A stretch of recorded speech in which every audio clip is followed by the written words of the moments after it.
The wagon should have arrived 3 days ago. That was the first thought, pounding through Caleb Rohr's mind as he stood at Dry Creek Crossing, staring at what remained of the stage. Splintered boards lay scattered like bones across the sand. A wheel rested on its side several yards away. Its axle snapped clean through. Canvas flapped weakly in the hot Wyoming wind. Death had been here. Of that, there was no doubt. Caleb slid down from his horse and moved slowly, carefully. The summer sun burned straight overhead, pressing down until the air itself felt heavy in his lungs. He had sent money for passage. He had written letters filled with honesty, not promises he could not keep. A woman from St. Louis had trusted him enough to cross 1,500 miles of unforgiving land to marry a man she had never met. Mara Ellington should have arrived on Monday. Today was Friday. Caleb crouched and picked up a pale blue glove half buried in sand, fine stitching, city-made. His chest tightened. She had been here. The thought struck him harder than he expected. He scanned the ground again, eyes trained by years of ranch work to notice what others missed. Drag marks. Faint, uneven. Partly blown over by wind, but still there. Someone had crawled. Caleb followed the marks, his heart hammering as hope and dread twisted together. The trail led away from the wreckage toward a rocky rise that offered the only scrap of shade for miles. 3 days in this heat meant death for most men. For a woman injured in a crash, it was almost impossible. Almost. Caleb swung back into the saddle and turned his horse toward Red Hollow. If she was alive, time was already running out. The heat that summer of 1883 punished Red Hollow, Wyoming without mercy. It baked the land until cracks spidered across the main street. It turned the hills the color of old rope and made men speak less and drink more. Every morning at dawn, Caleb stood at the depot platform, scanning the eastern horizon for dust clouds that never came. His daughter Ruby stood beside him most mornings, 6 years old. Hair the color of prairie wheat, eyes too knowing for someone so young. She had learned about loss early. Her mother, Sarah, had died, bringing her into the world, leaving Caleb to raise a child alone in a land that showed little mercy. "Pa," Ruby said softly on the 4th morning, tugging at his sleeve. Maybe the lady changed her mind. Caleb's jaw tightened. He folded and unfolded the letter in his pocket, the paper worn soft from being handled too many times. Mara Ellington, 24 years old. Schoolteacher's daughter from St. Louis. Her first letter had not been full of romance. That was what had caught him. She wrote about purpose. About wanting to build something honest. About caring for a child who needed a mother. She had written, "I do not seek adventure. I seek a place where my presence matters." Caleb had read that letter more than 20 times before writing back. He had answered every question with painful honesty. 50 head of cattle. Winters that could kill a careless man. A small house with 2 glass windows, both in Ruby's room so she could see the sunrise.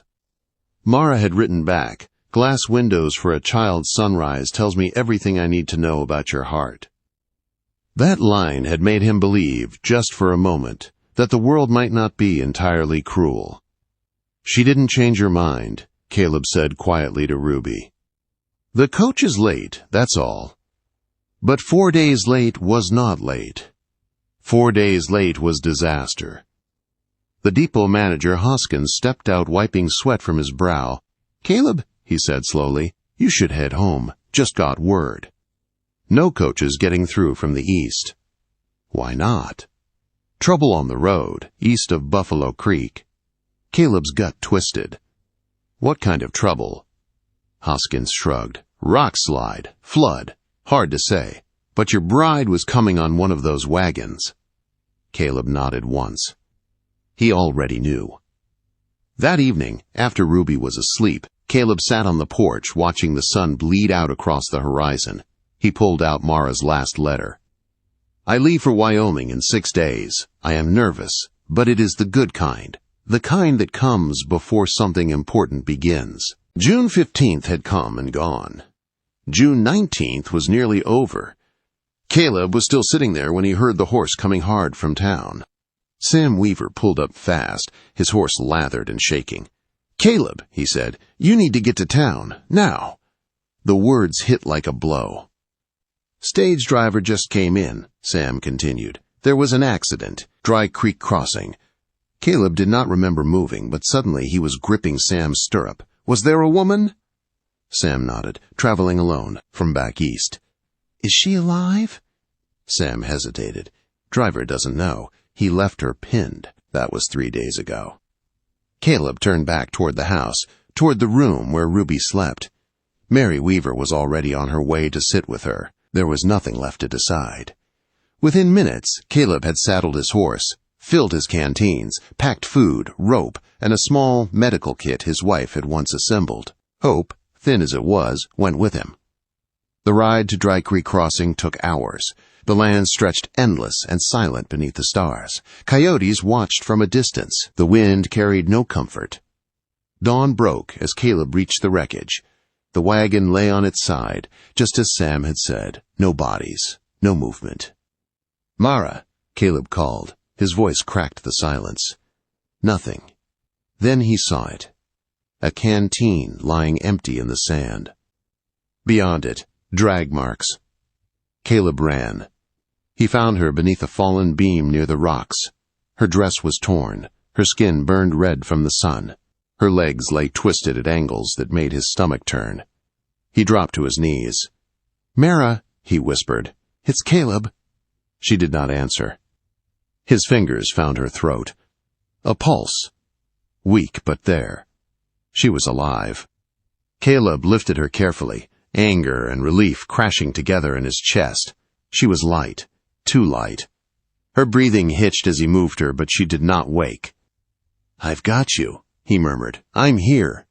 He turned his horse toward the only shelter he could think of, an abandoned trapper's cabin near Willow Springs, 3 miles. It would have to be enough. As the sun climbed higher, Caleb rode with her held against his chest, every step a race against time. He did not know if she would live. He did not know what kind of life waited if she did. But he knew one thing with certainty. She had not given up. And neither would he. Caleb reached the abandoned trapper's cabin, just as the sun climbed into its cruel height. The place stood crooked but solid, weathered wood, darkened by years of wind and neglect. Caleb dismounted carefully, every movement slow and deliberate, so he would not jolt the woman in his arms. Mara was burning hot now, her breath shallow and uneven. Fever, heat sickness, maybe infection, all of it together. He kicked the cabin door open and stepped inside. The room was small, 1 table, 2 chairs, a stone fireplace, an old bed frame without a mattress. Dust lay thick on every surface, but the roof was intact. Caleb laid Mara gently on the bed frame and immediately moved to the hand pump near the back wall. He worked the handle hard until rusty water coughed out, then clear water followed. Thank God! He soaked a cloth and pressed it to Mara's forehead. Her skin was scorching, her lips were cracked and bleeding, rope burns marked her wrists, bruises bloomed dark along her throat. Mail order bride. The words settled heavy in his chest. He lifted her head and tipped water carefully into her mouth. Most of it spilled down her chin, but she swallowed enough to matter. He repeated it again and again, patient, steady, the way Sarah had taught him years ago. "Stay with me," he murmured. "Just stay." Hours passed in fragments. Caleb worked by instinct and memory. Cool her skin, give her water, keep her breathing steady. He stripped off his shirt, soaked it, laid it across her chest and neck. The water evaporated almost instantly in the heat, but he kept at it. Near the rafters he found dried herbs hanging from twine, willow bark. His wife had used it for pain and fever. He boiled water, brewed a bitter tea, and coaxed small sips past Mara's lips. By mid-afternoon the fever eased just slightly. It was enough to give him hope. As the sun dipped low, Mara stirred. Her eyelids fluttered. Her eyes opened, unfocused, but alive. "Caleb," she whispered. The sound of his name nearly broke him. "I'm here," he said quickly. "You're safe. I found you." Her gaze sharpened just a little. Ruby. The single word held fear, apology, and care all at once. "She's safe," Caleb said. "She's waiting for you." Mara's eyes closed again, but this time it was not collapse. It was rest. That night, Caleb did not sleep. He tended the fire, checked her breathing, changed cloths, whispered reassurance she might not hear but needed anyway. Outside, coyotes called, but the cabin held. When dawn came, pale and cool, Mara woke clearer. Pain lined her face, but her eyes held awareness now. "My legs," she said. Caleb did not lie. "Both broken, one bad, but they'll heal." Silence stretched between them as she absorbed the truth. Then she nodded once. "Do what you need to," she said. "I trust you." He had never felt the weight of trust so heavily. Setting the bones was brutal. Mara bit down on her sleeve to keep from screaming. Caleb worked fast and careful, hands shaking despite years of ranch work. When it was done, sweat ran down his spine and his hands ached from gripping too hard. "You're strong," he said quietly. She gave a weak smile. "I had to be." They stayed at the cabin 2 days. Long, hard days. Caleb hunted rabbit and boiled broth. Mara slept, woke, drank, endured pain with quiet determination. When she spoke, it was often about Ruby. "What does she like to read?" "She sings while she works," Caleb answered, "makes up nonsense songs." Mara smiled every time. On the third morning, Caleb rigged a travois behind his horse. It was the only way to move her without killing her legs. The journey back was slow. Every bump made Mara gasp. Caleb stopped often, murmuring apologies she waved away. "I'm alive," she said once. "That's enough." When they reached the ranch, Ruby stood on the porch, eyes wide, hands clenched tight. "That's her," Ruby whispered. "That's the lady." Caleb lifted Mara gently and brought her inside. Mary Weaver helped settle her in the bedroom. Doc Harrison arrived soon after, examined her legs, cleaned the wounds, nodded approval at Caleb's work. "She's lucky," the doctor said. "Luck and stubbornness." Mara smiled faintly. "I prefer stubbornness." The days that followed were not easy. Mara could not walk, could barely sit. Pain visited often. Frustration followed close behind.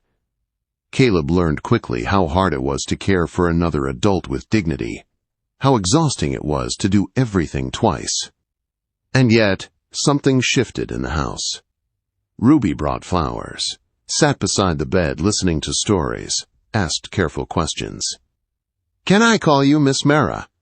Mara shook her head. "Just Mara's fine." When town women came with tight smiles and sharper tongues, Mara met them with calm strength that surprised Caleb.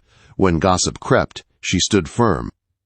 "I did not arrive the way I planned," she said once, "but I arrived." At night, when the house was quiet, doubts crept in.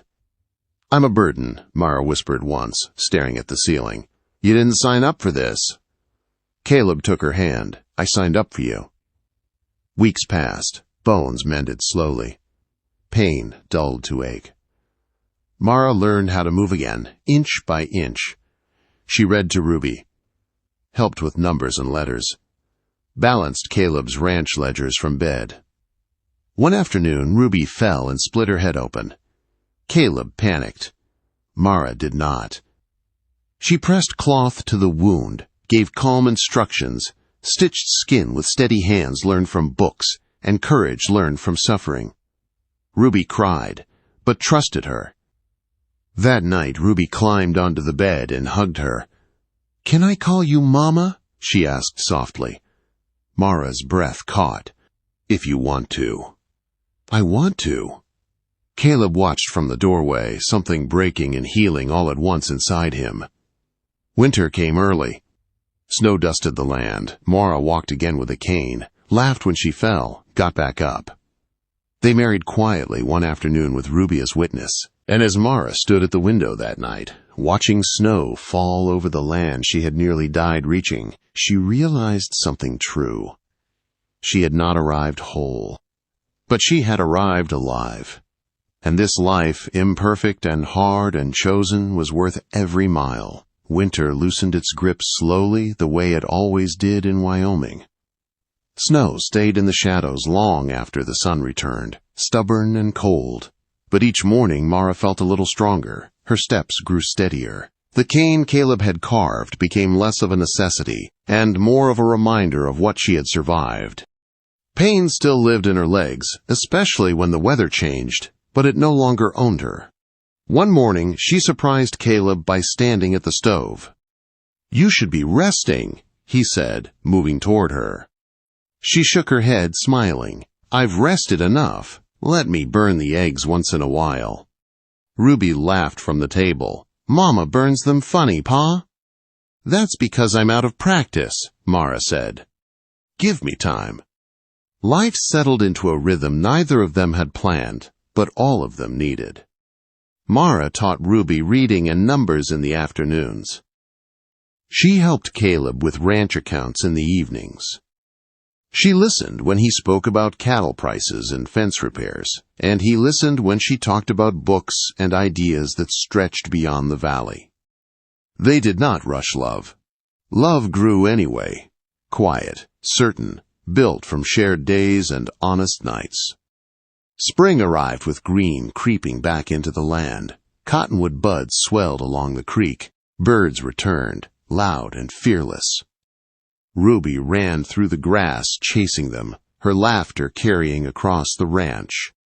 Mara walked to the porch without her cane for the first time on a warm April morning. She stood there, breathing in the scent of earth and new growth, tears slipping down her face without warning. "I did it," she whispered. Caleb came up behind her, steady hands on her waist. "You did." That night, as they sat together watching the sky turn gold, Mara spoke the fear she had been holding. "What if the town never really accepts me?" Caleb shrugged. "They don't have to, we do." But the town surprised her. Mrs. Chen brought soup. Gertrude Vale brought a book of remedies her mother had kept. Even Miss Hart softened, if only a little, when she saw Ruby thriving under Mara's care. Respect grew slowly, but it grew. Then one afternoon, everything from Mara's past came riding into Red Hollow. The man stepped off the train, clean, dressed, and confident. Theodore Grimby. The name hit Mara like a slap when Caleb spoke it that evening. "He's asking about you," Caleb said carefully, "telling people you ran away." Fear tried to crawl back into her chest. She did not let it stay. "I'm not hiding," Mara said, standing. "I'm done running." They rode into town together, Mara straight back despite the ache in her legs, Ruby beside her, Caleb at her side. Theodore smiled when he saw her, the same practiced smile that had once made her feel small. "Mara," he said, "there you are." She did not return the smile. "I'm exactly where I chose to be." He spoke of obligations, of embarrassment, of how she had shamed her family. She let him finish. Then she spoke. She spoke of choice, of survival, of a man who rode through the desert to save her, of a child who had chosen her as mother, of a life built honestly. The town listened. When she finished, silence hung heavy. Theodore left before nightfall. He did not return. That evening, Ruby climbed into Mara's lap and held her tight. "You were brave," Ruby said. Mara kissed her hair. "So are you." Summer followed, warm and full. Mara moved freely now, though she still favored one leg. The garden they had planned bloomed bright. Sunflowers stood tall. Zinnias spilled color. Corn and beans grew strong.